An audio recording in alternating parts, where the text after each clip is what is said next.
This is the firing room, launch control for the Apollo missions. This is not a mock-up. These are the very consoles we sat at when men first took off to fly to the moon. The tragedy of Apollo 1 had put us a year and a half behind. We were making up for it in one big leap, and we were doing it with a rocket that no man had ever flown before.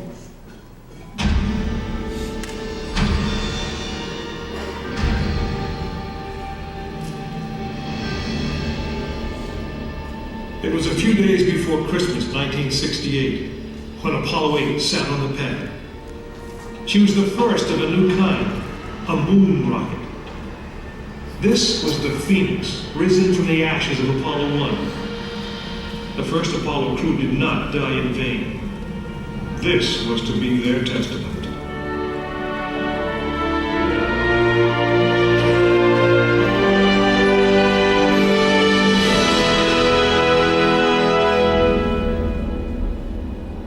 "36 stories high, she had been fully fueled throughout the night.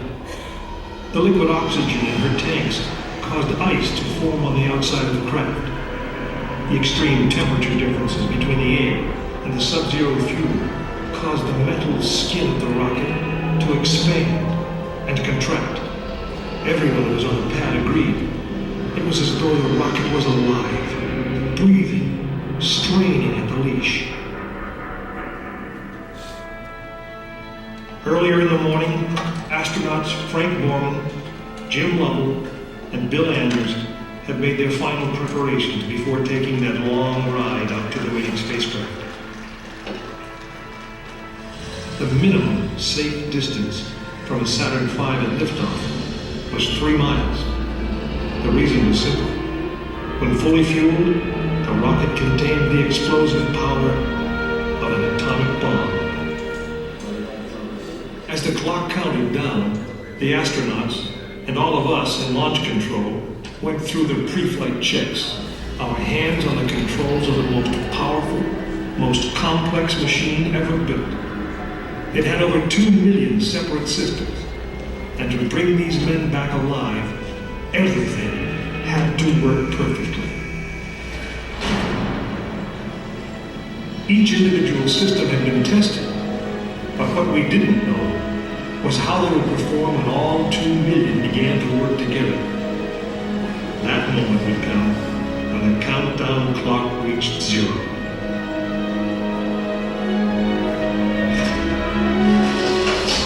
If a maneuvering thruster failed, if communications broke down, if navigation was off by 1 degree, if any piece of the miles of wiring, circuits, relays, or valves was defective, Frank Borman, Jim Lovell, and Bill Anders would pay with their lives. As they sat, waiting for launch on that chill December morning, these 3 astronauts were back to what they had always been, test pilots.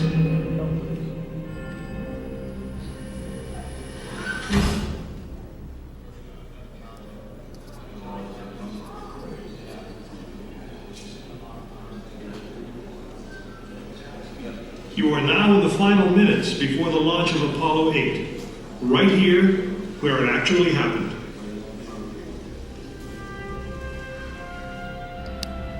Mankind is about to leave his planet behind and journey to another.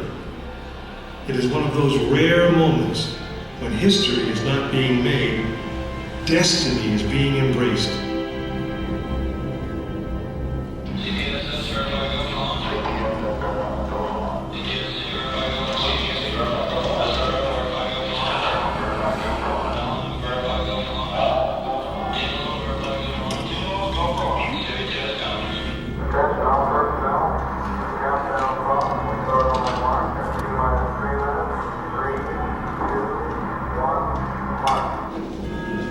This is launch control, T-minus 3 minutes and counting. We've completed our communications checks with the Apollo 8 astronauts in the cabin, and communications are go.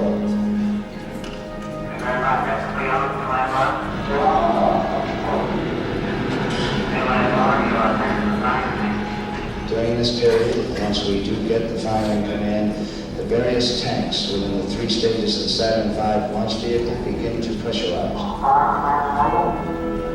We have firing command. The firing command is in. We are now on the automatic sequence. T-minus 2 minutes, 20 seconds to end time.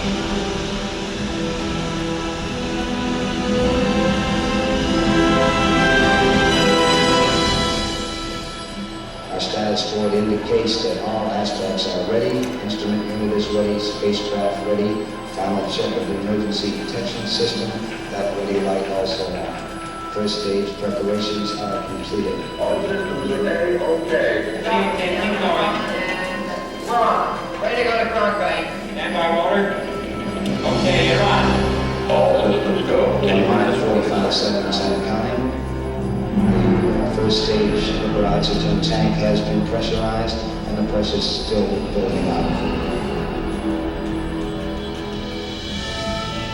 Coming up in 90 seconds, mark T-minus 90 seconds and counting.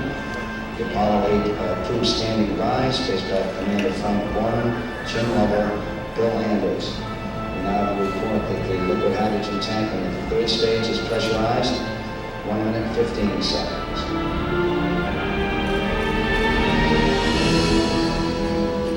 All third stage propellants pressurized at this time as we come up on a 60-second mark on our flight to the moon.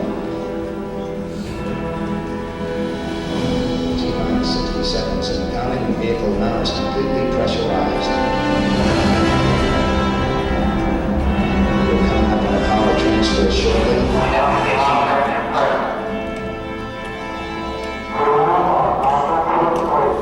We have the power transfer. We're now on the flight batteries within the launch vehicle.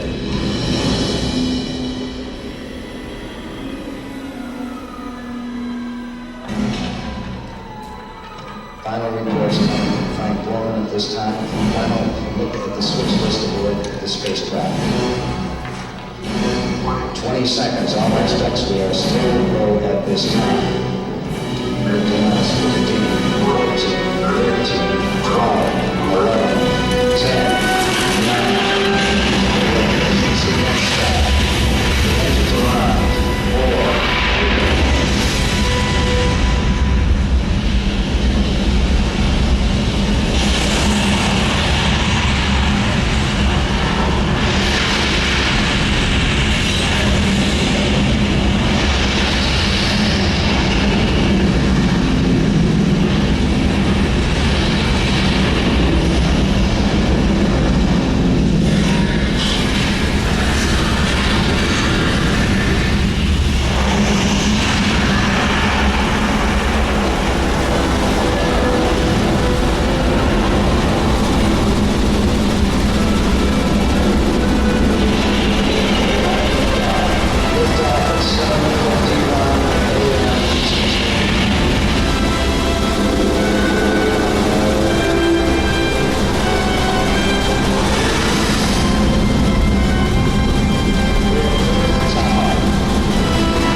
Apollo 8 successfully orbited the moon, and the astronauts returned safely to the Earth. I know. I'm Jim Lovell, and I was one of the crew of this spacecraft, Apollo 8.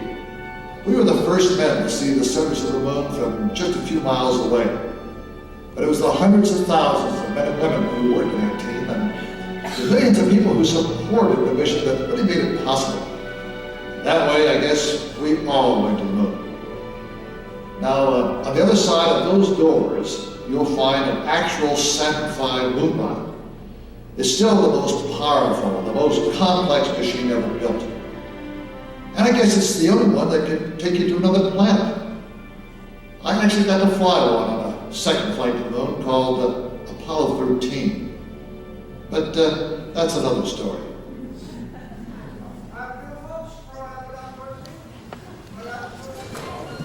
Please watch your step.